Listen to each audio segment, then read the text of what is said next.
Africa's biggest economies struggle with one thing, and that is infrastructure. And that's exactly what one of the most ambitious projects on the entire continent is trying to solve. But what is this project really about? Who stands to benefit and who could be left behind? And with billions already spent, why is it still not finished yet? This is the story of LAPSSET, a $25 billion mega corridor that could transform East Africa or become its biggest missed opportunity. This is what we will take a closer look at in this video right here. At its core, LAPSSET is about connection. It's a huge infrastructure program designed to link Kenya, Ethiopia and South Sudan through a network of modern transport and energy systems, all starting from the coastal town of Lamu. So here's what's planned. A brand new deep sea port at Lamu with 32 berths when fully completed. New highways that connect Lamu to Isiolo in central Kenya, then onwards to Moyale to the Ethiopian border, and then to Juba, the capital of South Sudan. A railway system that mirrors those routes standard gauge, modern and meant to carry both cargo and people. A crude oil pipeline from South Sudan to Lamu and a separate fuel pipeline back to the inland to Ethiopia and Kenya. 3 new international airports in Lamu, Isiolo and near Lake Turkana, and also 3 planned resort cities to boost tourism and create jobs in the same regions. And a massive dam called the High Grand Falls for irrigation and power. All of this was envisioned back in 2012 when the presidents of Kenya, Ethiopia and South Sudan launched the project all together. It's not just about infrastructure, it's about transforming the region's economy and maybe even uniting East Africa. But what problem is LAPSSET actually trying to solve? LAPSSET was born to fix 3 big issues. The first one is that landlocked countries like Ethiopia and South Sudan struggle with trade. They don't have a coastal line, so they rely on other countries' ports. Ethiopia on Djibouti and South Sudan on Sudan. But this makes imports and exports slow, expensive and politically risky. LAPSSET gives them another route, a new port, new roads and direct access to the sea through Kenya. The second problem they're trying to solve is that northern Kenya, where much of LAPSSET runs through, has long been neglected.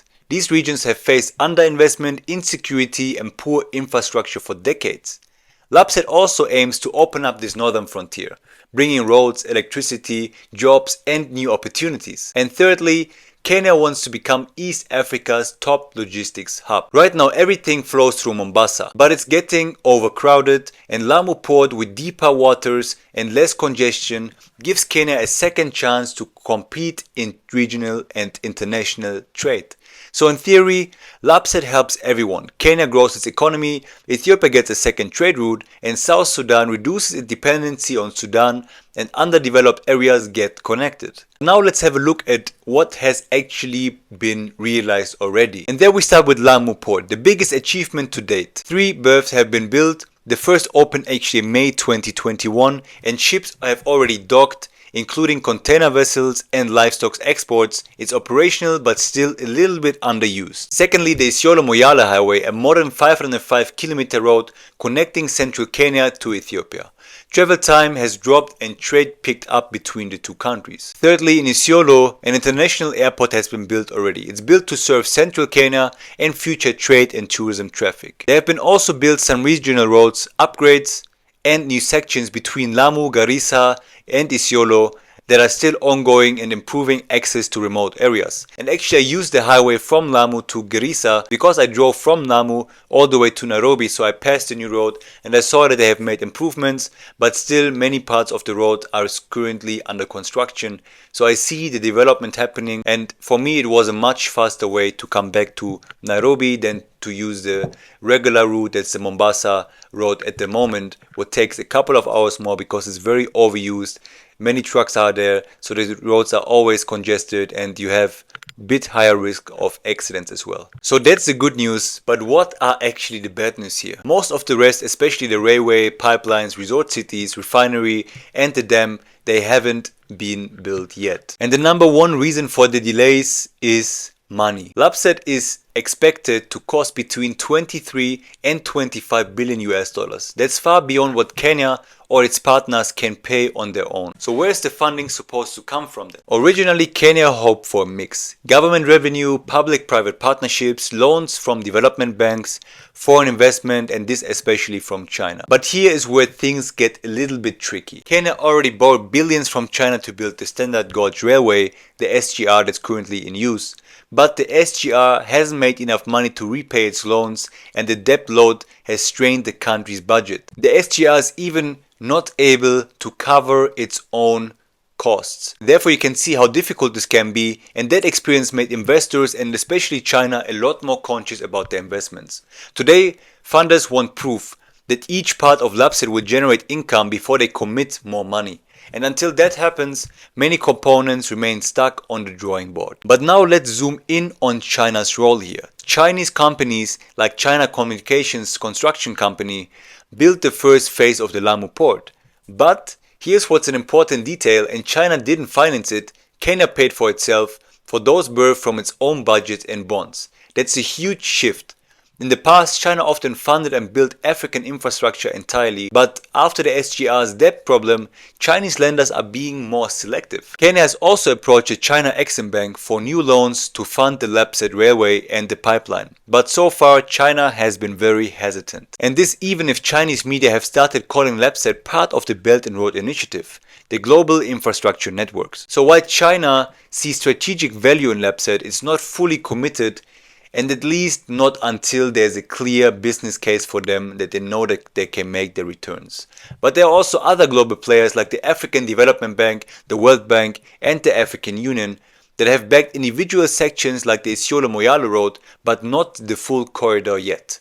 So Kenya is still shopping around, looking for investors, operators, and private partners. Big infrastructure projects don't just move cargo, they move people, change ecosystems, and they have an impact on many lives. And LAPSSET has already raised serious concerns on this front. Let's start with Lamu, a UNESCO World Heritage Site known for its unique Swahili culture and fragile coastal environment.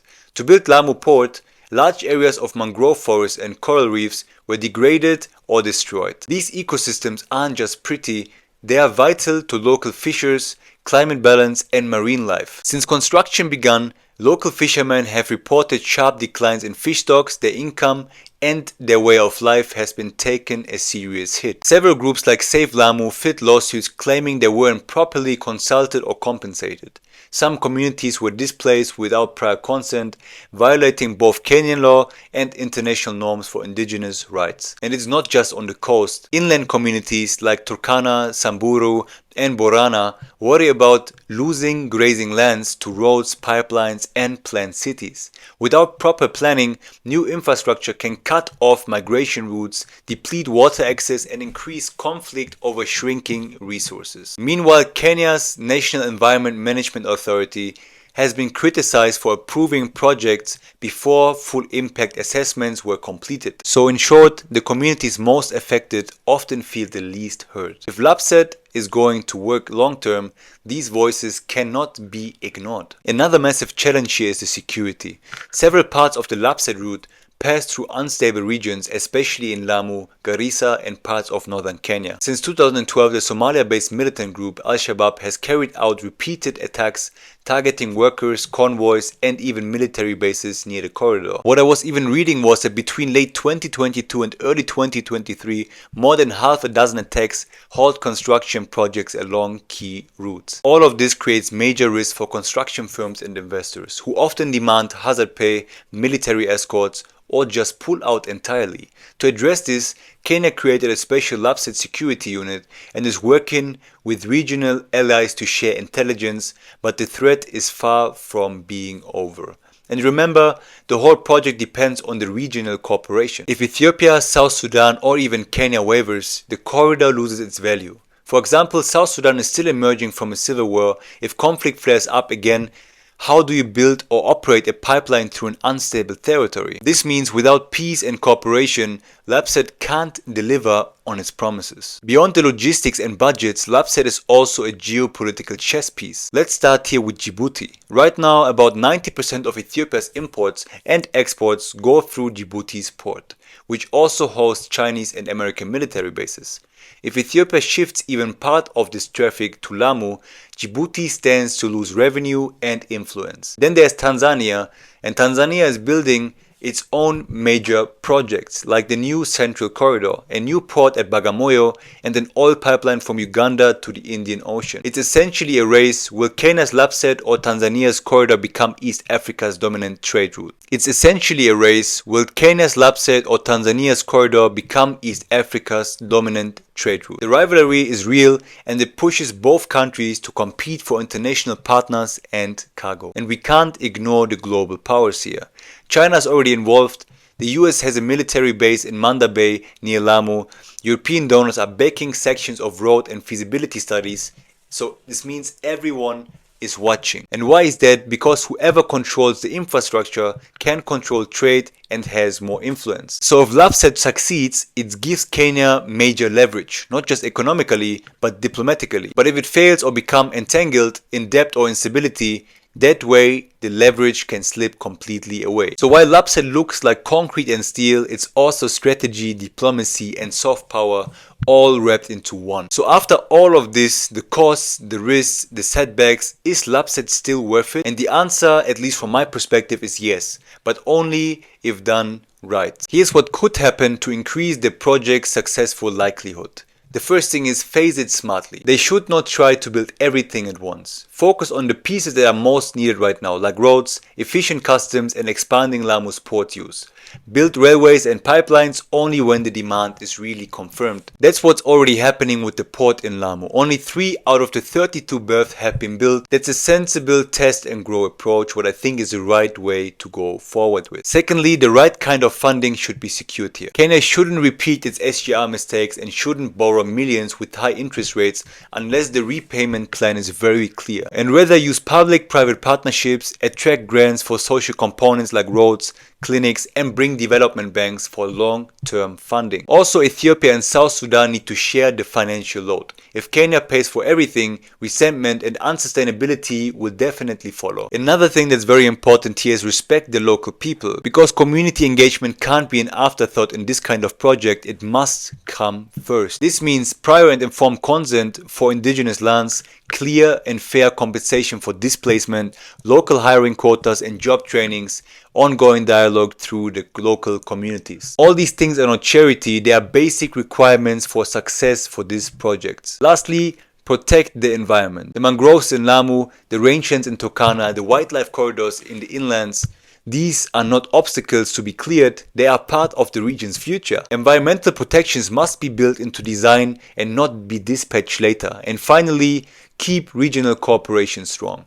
LAPSSET only works if all 3 countries move in sync. That means joint planning committees, shared timelines, and mutual accountability. If Ethiopia or South Sudan don't build the roads or rail, the corridor becomes a dead end. If Kenya pushes too hard without listening to others, trust will break down. So diplomacy matters as much as the construction itself. The LAPSSET corridor is one of Africa's boldest infrastructure dreams. If it works, it could open up entire regions, lift millions out of poverty, reduce dependency on fragile routes, and boost trade across the continent. But if it fails, and if it becomes another underused mega project, drowned in debt or blocked by conflict, it will be remembered not as a symbol of transformation, but as a warning for future investors. The path forward isn't easy, but the potential I see here is very massive. So now let me know down below in the comments what you think about the LAPSSET project, and maybe you have many more insights that I couldn't find while doing my research myself. My name is Marvin and I moved over 2 years ago from Germany to Nairobi in Kenya, and ever since I've been exploring life, business and the deeper forces shaping the future of the African continent. I appreciate you watching and I see you in the next video.